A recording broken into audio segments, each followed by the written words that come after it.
a chance. Terrorism has become a major scourge and challenge in many parts of Africa, thus negatively affecting the peace and safety of our people. This evil phenomenon threatens to reverse the gains made in the integration and development of our continent. The challenge for us all is to combine our efforts to fight and defeat terrorism in all its manifestations. Your Excellencies, the creation of the African Peace and Security Architecture amply demonstrated Africa's determination and commitment to ridding the continent of conflict and instability. Central to the AU security architecture is the African Standby Force and its rapid deployment capability. The success of Amani Africa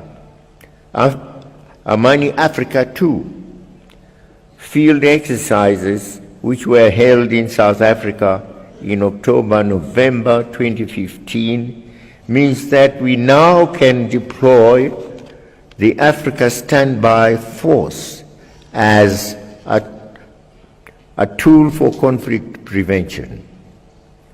This should be no doubt a big step towards the goal of silencing the guns by 2020.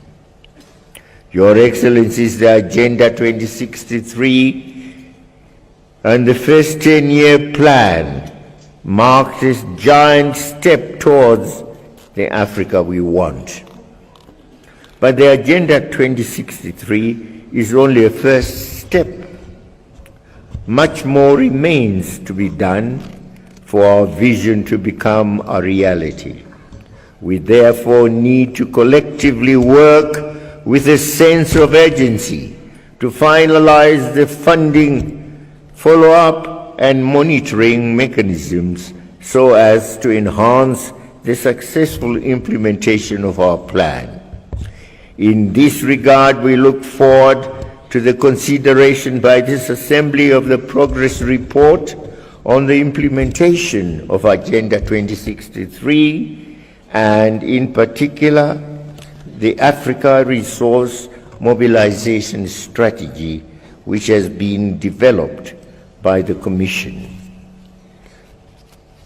Your Excellencies, in all our endeavors to implement this important roadmap, we should never lose sight of the fact that the Agenda 2063 is a people's agenda. It is owned by and belongs to the people of Africa. The popularization of this blueprint at the continental, regional, and national levels is therefore of paramount importance and a responsibility for us all. Equally important is the task of domesticating the plan, ensuring that its synergization and synchronization with our national and regional plans takes place. I am happy to note that many of our countries, working together with the Commission, have already taken significant steps in this regard.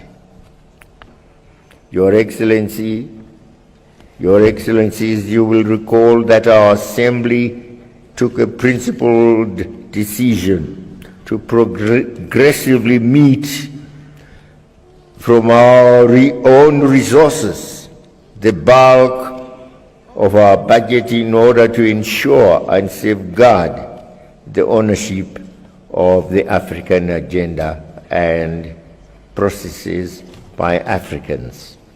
To this end, we decided that by the end of the next 5 years, beginning in 2016, we must meet 100% of our operations budget, 75% of our programs budget, and 25% of the peace and security budget.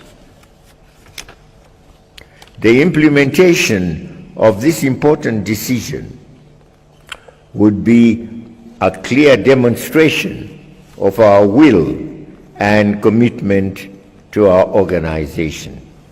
The African Union, of our organization, the African Union, and will enable Africa to occupy its rightful place in the community of nations.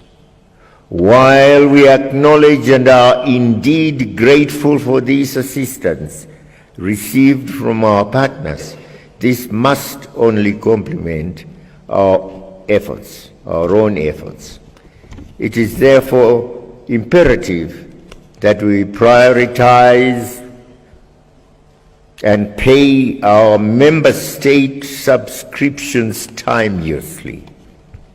Your Excellencies, in these past months, we have witnessed the plummeting of the prices of primary commodities and the concomitant slowdown in the growth and development of our economies.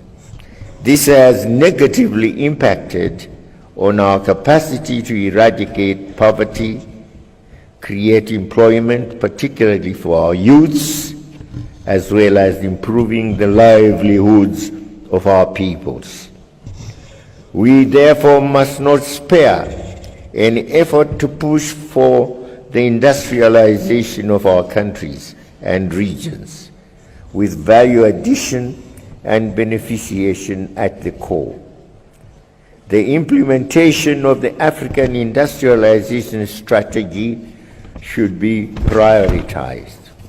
Your Excellencies, the past year has also witnessed enhanced cooperation between Africa and its strategic partners.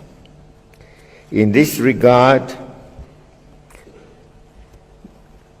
the third Africa-India Summit and the Forum on China-Africa Cooperation, FOCAC, were successfully convened in India and South Africa, respectively.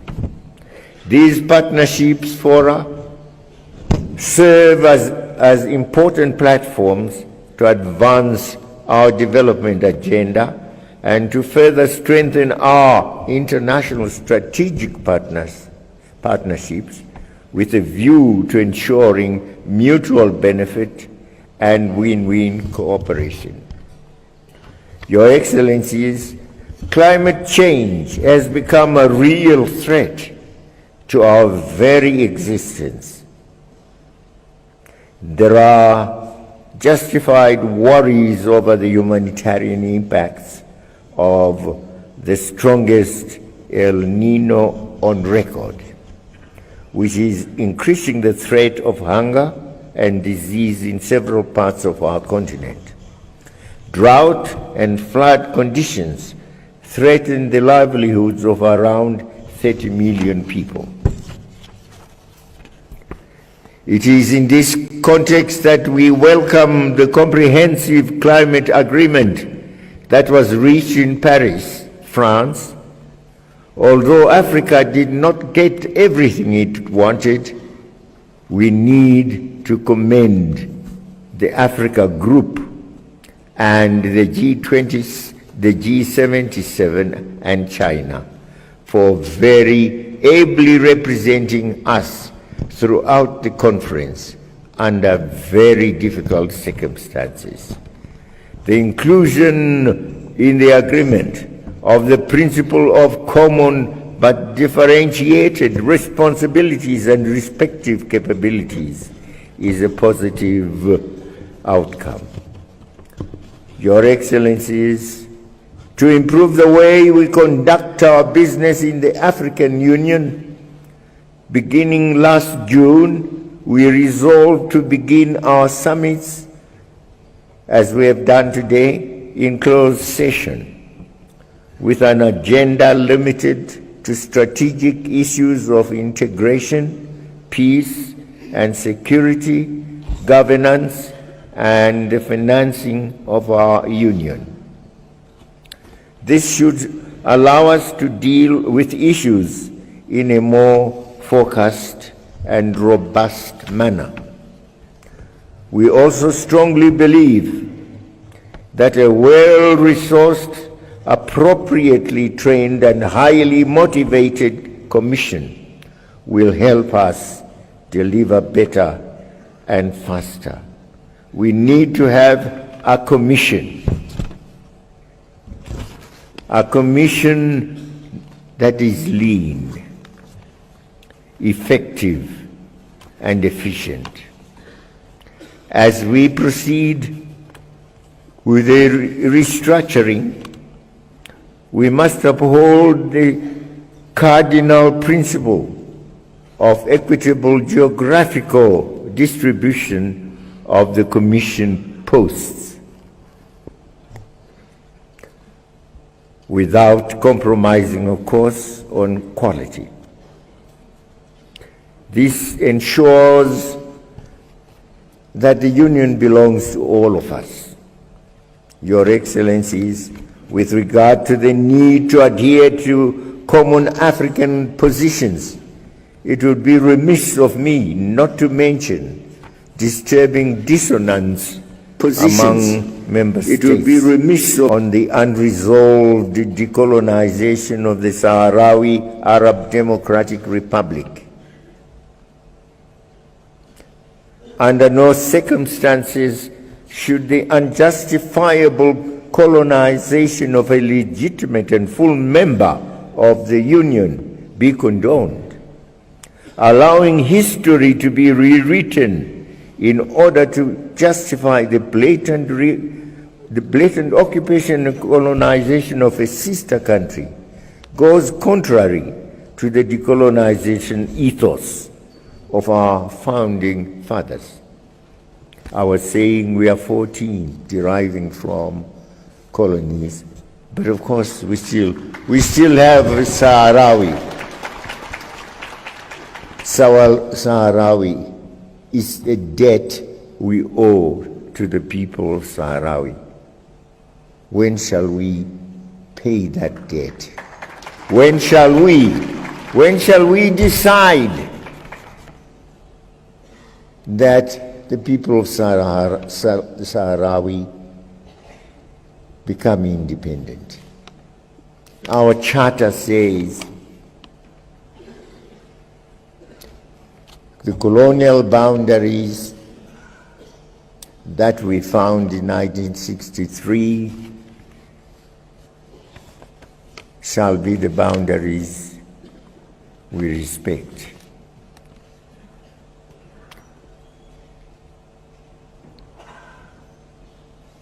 We are all free. Let the people of Sahrawi also be free. With regard to the need to adhere, allowing history to be rewritten in order to justify the blatant occupation and colonization of a sister country, as I said, is what is happening in regard to the Palestinians.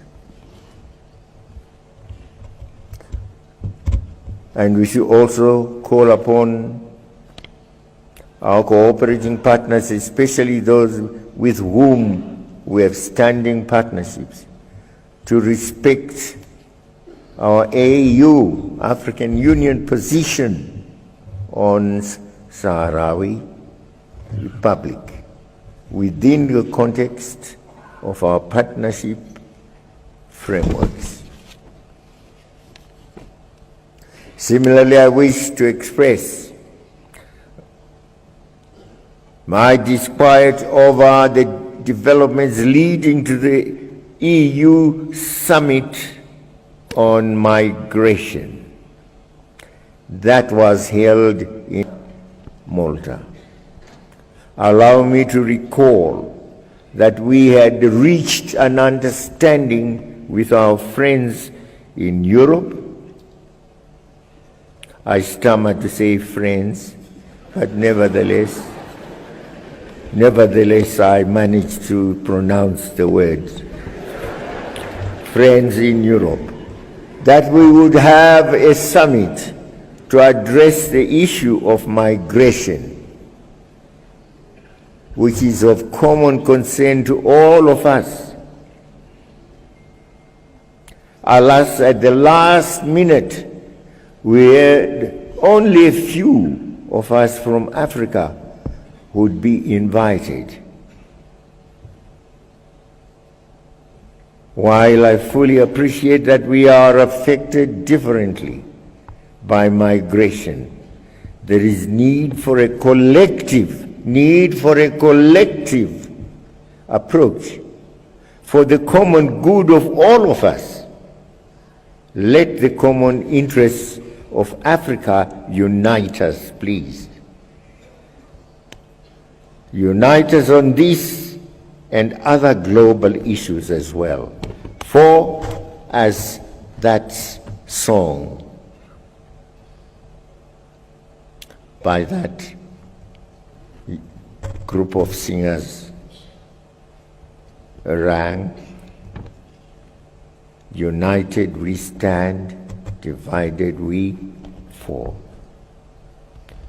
So on this one we were divided. Let's not be divided.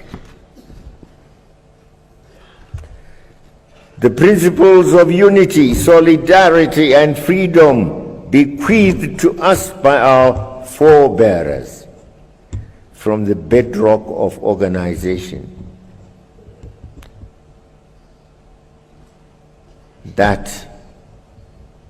those principles must continue to be our principles. We wouldn't be here if 1963 had not occurred. And I can tell you, even as we, as freedom fighters then, sought assistance in the South, it was not just in the South. I remember about 1978-79, moving to Guinea-Conakry, to Senegal,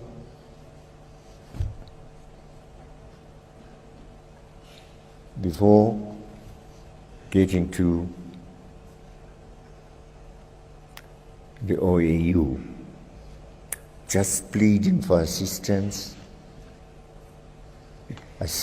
humanitarian, if it could be given us, assistance military, for military nation, if we could get it. And we were getting it here and there, those who could give. Algeria, training.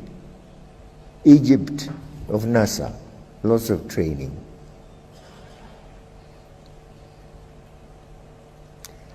And as 1963, the inaugural conference took place, the leaders came from all these countries. When Bella had won his struggle, the Algerian struggle of France.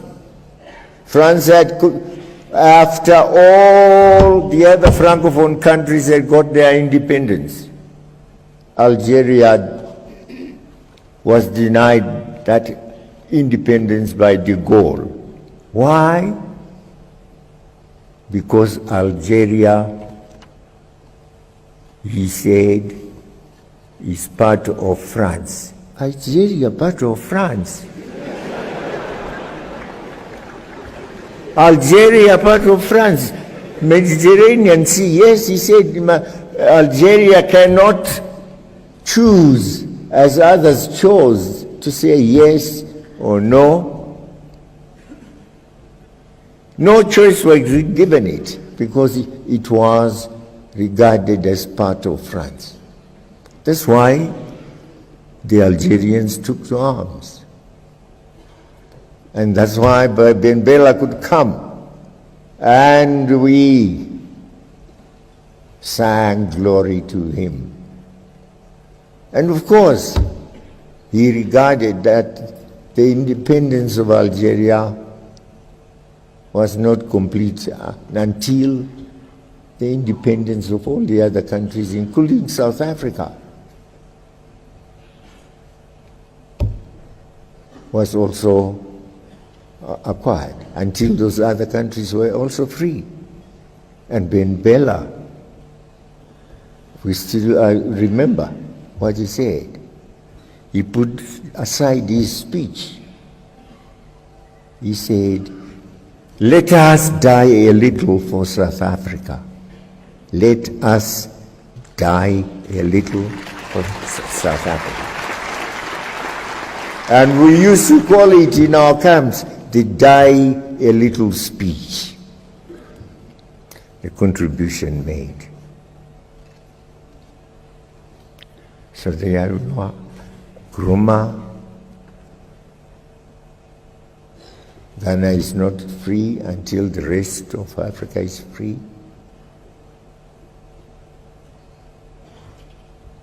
That spirit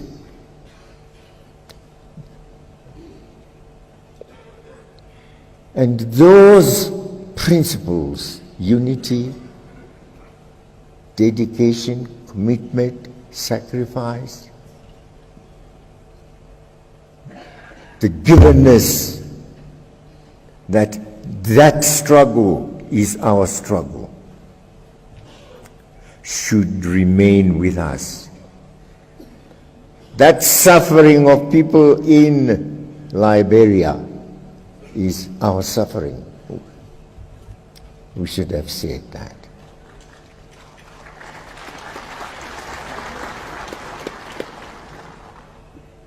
The people dying because of Boko Haram in Nigeria are people as well.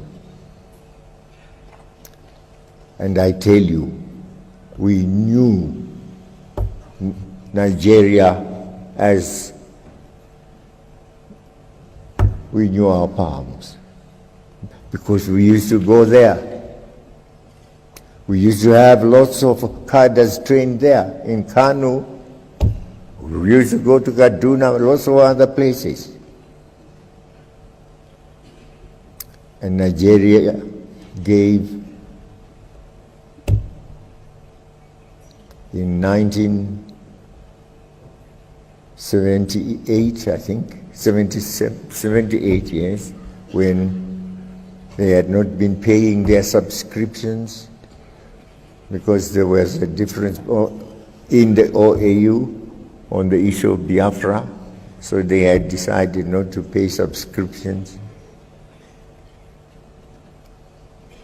to the OAU. But then, when they decided to pay the subscription was now £7 million or dollars.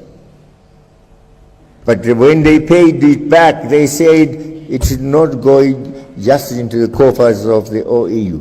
It must be used for purposes of training, military training of Zimbabwean cadres. So,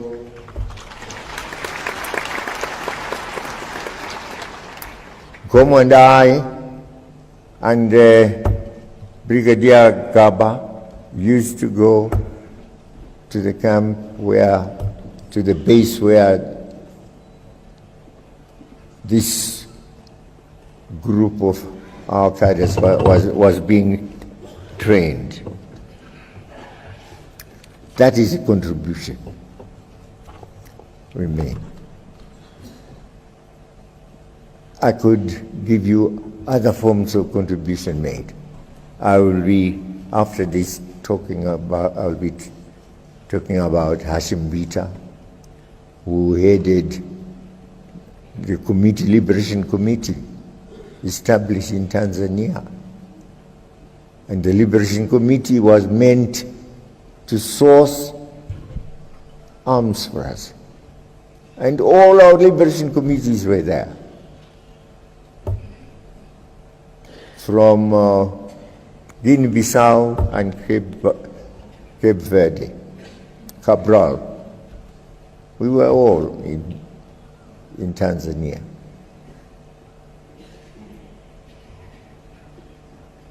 So there it is. Africa wanting the Africans who were still under the burden of colonialism to be free.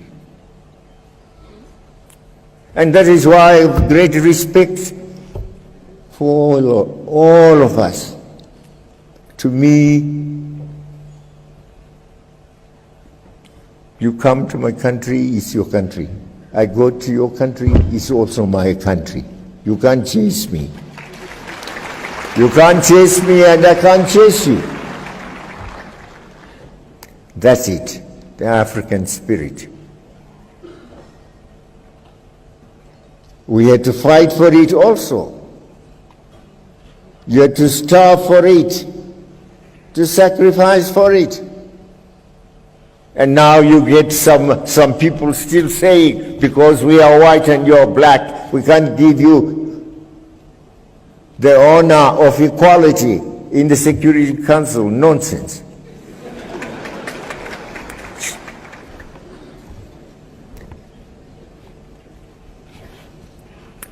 That should stop. Mr. Bakimun, just tell them for the last time, just as a message that you have heard for the last time from here, that there should be real equality in the Security Council. We can't just be coming to the General Assembly to make empty, hollow speeches and go back home. Nobody takes care of all the concerns we express. No. And anyway,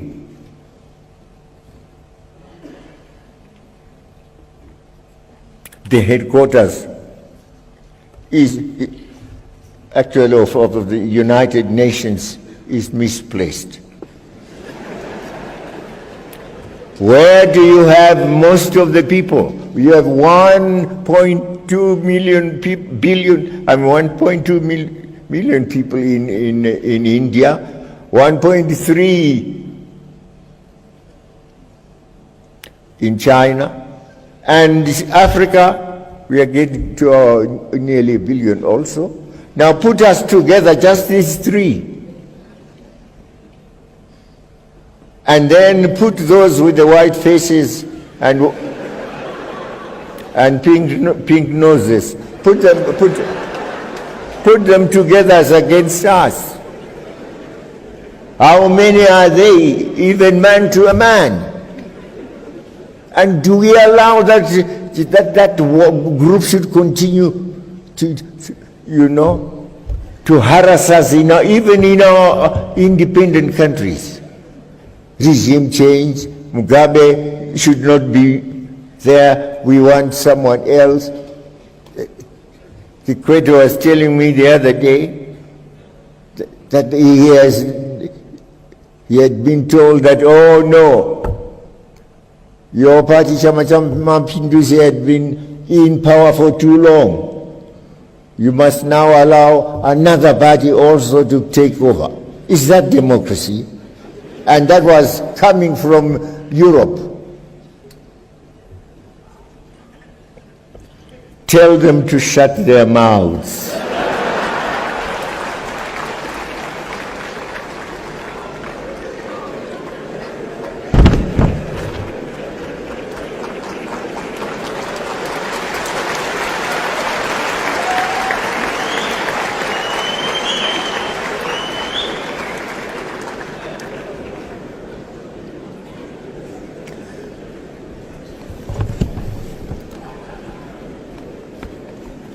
Ladies and gentlemen, comrades and friends, I am about to hand over the collective stewardship of this august body.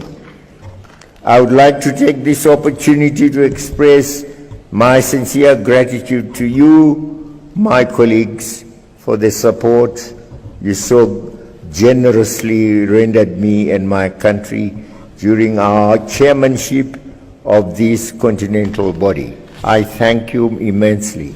I was very happy. I visited a number of countries, sometimes just to attend inauguration ceremonies, sometimes also to be present as I was in Mali at a signing ceremony, and where I was asked to come, as in Tanzania at the youth conference there, and in several others. I did travel quite a lot, and I enjoyed it very much to be with the people and to be with the young people.